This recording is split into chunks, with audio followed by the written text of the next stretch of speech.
बिस्मिल्लाहिर्रहमानिर्रहीम। जी तो व्यूअर्स, आज के व्लॉग में मैं शेयर करूंगी आपके साथ कि कैसे मैं किचन की सफाई कर रही हूँ और साथ में मैंने स्टोर की सफाई की। तो स्टोर में से भी मुझे कुछ मिला, तो और मैंने बच्चों के लिए कैसे साथ में मैनेज किया खाना बनाना। अभी मैं किचन की इधर सब्ज़ी बना रही हूँ, आटा गूंद रही हूँ साथ में ही, और साथ में इधर से किचन का जो चीज़ें समेटनी है वो भी समेटूंगी। जी तो बिस्मिल्लाहिर्रहमानिर्रहीम। सबसे पहले हम यहाँ पे मैंने सब्ज़ी अपनी रखी है, सब्ज़ी बनाऊंगी। सब्ज़ी बना के साथ में मैंने अभी ये गैस चेक कर रही हूँ। जैसा कि आप देख रहे हैं गैस की टाइमिंग होती है, तो गैस अभी तक हमारा नहीं आया, तो अभी मैं गैस को छोड़ दूँगी। अब ये सब्ज़ी मैंने आज बनानी है आलू और बैंगन। ये इजाफी बर्तन यहाँ पे मैंने धो के रखे थे खुश्क होने के लिए, वो खुश्क हो गए हैं, तो अब इनको मैं उठा के साइड पे कर दूँगी। क्योंकि अगर गीले गीले बर्तन वैसे ही कैबिन में रखते हैं तो उनमें एक अजीब सी स्मेल सी आती है और निशान भी पड़ जाते हैं। तो मैं पहले उनको बाहर रख के खुश्क कर लेती हूँ, उसके बाद फिर उनको उठा के मैं कैबिन्स में रखती हूँ। जी तो अब ये बैंगन है, ये मेरी नाइफ़ भी जो है ये ख़राब हो गई है, ये काट नहीं रही। तो मैं दूसरी जो छुरी है ये नहीं काट रही थी, तो मैंने छुरी चेंज किया दूसरी इससे, क्योंकि बैंगन जो है वो सख्त है, तो वो काटने थे उसकी टहनी जो ऊपर से सख्त होती है उनको मैं साइडों से अच्छी तरह काट के सब्ज़ी बना रही हूँ। तो आप ज़रूर मुझे बताइएगा कि मेरा ये व्लॉग आपको कैसा लगा, और कमेंट बॉक्स में कमेंट्स भी में ज़रूर बताइएगा। और साथ में अगर मेरे चैनल पे नए हैं तो मेरे चैनल को सब्सक्राइब करना मत भूलिएगा। हाँ जी, तो अगर मेरे चैनल पे नए हैं तो चैनल को सब्सक्राइब करना मत भूलिएगा। और अगर कुछ चीज़ कोई बात अच्छी नहीं भी लगी तो वो भी मुझे ज़रूर कमेंट्स में बताएं कि मैं अपनी वीडियोस को, अपनी रेसिपीज़ को या अपने व्लॉग को कैसे ठीक कर सकती हूँ, उसमें भी मुझे ज़रूर कमेंट्स में बताइएगा। अब ये सब्ज़ी जो होती है, सब्ज़ी को मैं पहले पानी में थोड़ी देर साथ में पानी रख के पानी में काटती हूँ, ताकि बैंगन जो आलू ये जो सब्ज़ी होती हैं ये काली हो जाती हैं। अभी गैस आ गया है तो मैंने चूल्हा ऑन किया है, तो अब साथ में मैंने लहसुन प्याज जो था वो छील के इसमें रखा हुआ था उसका फ्राई कर लूँगी, और इसमें कुकिंग ऑयल डाल के सब्ज़ी बनाना शुरू करूँगी। एक साइड पे मैंने अपनी सब्ज़ी बनाना शुरू कर दी है, तो दूसरी साइड पे मैंने प्याज ब्राउन करना शुरू कर दिया, ताकि साथ में टाइम जो हमारा है वो उसकी बचत हो और दोनों काम मिलके कर लें। जी तो ये जो है अब मैं आलू भी साथ साथ बना रही हूँ। हाँ आलू जी, तो ये यहाँ पे मैं आलू भी साथ ही छील के काट लूँगी, सब्ज़ी तैयार कर लूँगी। और साथ में मैंने जो आटा जो है थोड़ा सा भिगो के रखा हुआ था, पहले हम इनको पकाते हैं के खाते मेरा हैं। तरीका ये तो था कि मैं पहले थोड़ी देर पहले आलू आटा जो को भिगो के रख देती हूँ, जब वो 10 मिनट के बाद फिर मैं उसको अच्छी तरह दोबारा से गूँथती हूँ, तो वो बहुत अच्छा, बहुत मुलायम हो जाता है और बहुत नरम उससे फुल्का तैयार होता है, रोटी बहुत मज़े की तैयार होती है।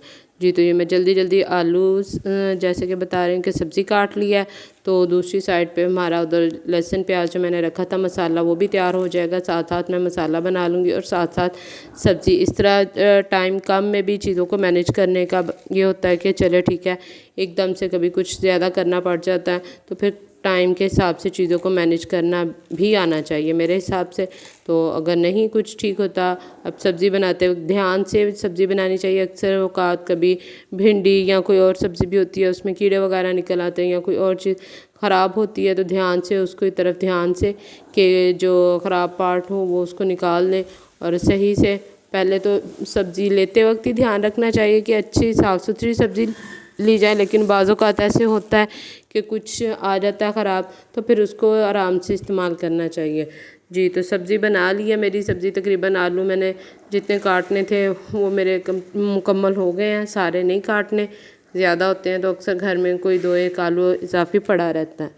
तो इसके साथ ही अगर आपको मेरी वीडियो पसंद आए तो मुझे ज़रूर बताइएगा कि मैंने अपना व्लॉग कैसे बनाया। तो ये मैंने सब्ज़ी बना लिया, आलू के पीसेस भी कर लिए हैं, अब बाकी की सब्ज़ी मैंने साइड पे कर लिया। ये देखें माशाल्लाह से। अब इनको ऐसे मैं भिगो के पानी में रखूँगी तो इनका जो रंगत है वो रंगत ख़राब नहीं होती, फ्रेश रहते हैं। अब ये देखें मैंने जैसा कि आपको बताया था शुरू में कि स्टोर से आज मैंने सफाई की थी, स्टोर से मुझे ये पीतल के बर्तन मिले। पीतल के बर्तन जो कि अम्मी दादी अम्मा के ज़माने के हमारे पड़े होते थे वो पड़े हुए हैं, तो इनको निकाल के अब ये देखें जैसे कि आप पतीला देखें माशाल्लाह से बड़ा पतीला है, लेकिन वो बिल्कुल सारा ये अभी मौसम बरसात का मौसम है तो पड़ा पड़ा बिल्कुल इसकी रंगत ख़राब हो चुकी है। तो अब इसको अच्छी तरह धोना है। एक फ्राइंग पैन, ये छोटे चम्मच, ये चीज़ें मिली हैं। कुछ और भी बर्तन थे लेकिन वो जैसे कि अब चेंज कर जी जी, तो ये पीतल के बर्तन है। पीतल को बर्तनों को अगर साफ़ करने का, चमकाने का कोई और तरीका आपके पास, कोई आसान तरीका, कोई टिप हो तो वो ज़रूर मेरे साथ शेयर कीजिएगा, मुझे बताइएगा, क्योंकि ये इनको साफ़ करने का काफ़ी मुश्किल काम होता है मेरे हिसाब से। तो लेकिन ये भी होता है कि धोने के बाद, चमकाने के बाद कुछ देर जब इसको पड़ा रहने दें, 1-2 दिन, तो जैसे जैसे हवा लगती है तो इसके कलर भी साथ साथ चेंज हो जाता है, फिर से इसका कलर चेंज हो जाता है। तो कोई ऐसी ट्रिक हो जिससे इसका कलर चेंज ना हो, जैसे हम इसको चमकाएं वैसे का वैसे। ये देखो माशाल्लाह से कितना प्यारा अंदर से कितना चमक रहा है। इसको साफ़ किया मैंने, एक को ट्राई किया, लेकिन अभी बाहर से मेरे से साफ़ नहीं हो रहा।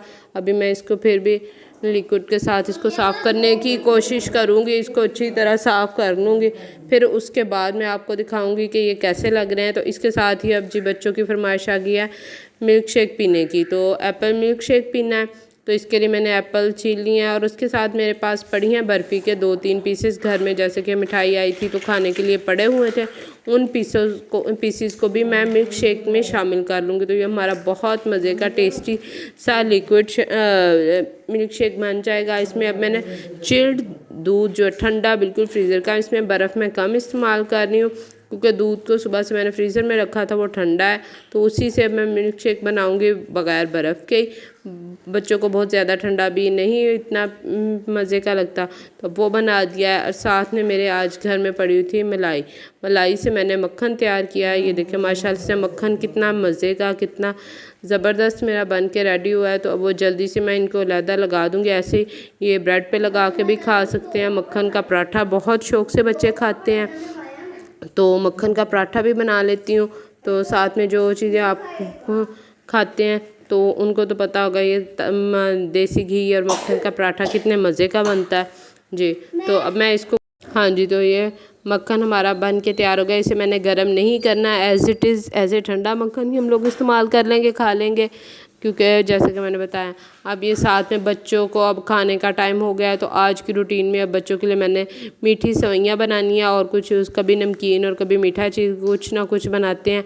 अब जो पहले दोपहर को पिया था मिल्क शेक पी लिया था, अब जो थोड़ा सा शाम का टाइम हो गया तो अब मैंने दूध में बच्चों को मीठी सेवइयाँ बना के दे देनी है। माशाल्लाह से बच्चे बहुत खुश होकर खा लेते हैं, क्योंकि भूख में गैस का जो होता है ना, गैस के बाद ये चीज़ें नहीं बनती। तो उसमें चीनी शामिल की, देसी घी में पहले सेवइयों को फ्राई किया, फ्राई करने के बाद मैंने अब उसमें तकरीबन 1 लीटर दूध था, उसको काफ़ी देर तक पकाया। जब वो गाढ़ा हो गया है तो अब उसमें मैंने चीनी शामिल किया है। शुरू में चीनी शामिल नहीं की ताकि उससे ज़्यादा पकने की वजह से चीनी एक कड़वाहट सी शुरू हो जाती है। अब चीनी मुझे थोड़ी कम लग रही थी तो मैंने थोड़ी और ज़्यादा शामिल की है। शामिल करने के साथ ही अब पकने के बाद अब अगर आपने इसमें कुछ और गिरी या बादाम वगैरह कुछ डालना हो तो वो डाल लें, अगर नहीं तो ऐसे भी बच्चों को खाने के दे सकते हैं। बच्चे बहुत मज़े से खाते हैं। तो ये खाने के बाद बच्चों का चले जी, अब थोड़ा सा खाने के बाद फिर रात के खाना वो बाद में होगा। अभी ये इतनी चीज़ें खा ली हैं खाने के बाद, तो ज़रूर मुझे बताइएगा। जब तक के लिए फिर हम मिलेंगे नेक्स्ट वीडियो में, तब तक के लिए अल्लाह हाफिज़। दुआओं में याद रखिएगा। चलिए जी, अल्लाह हाफिज़।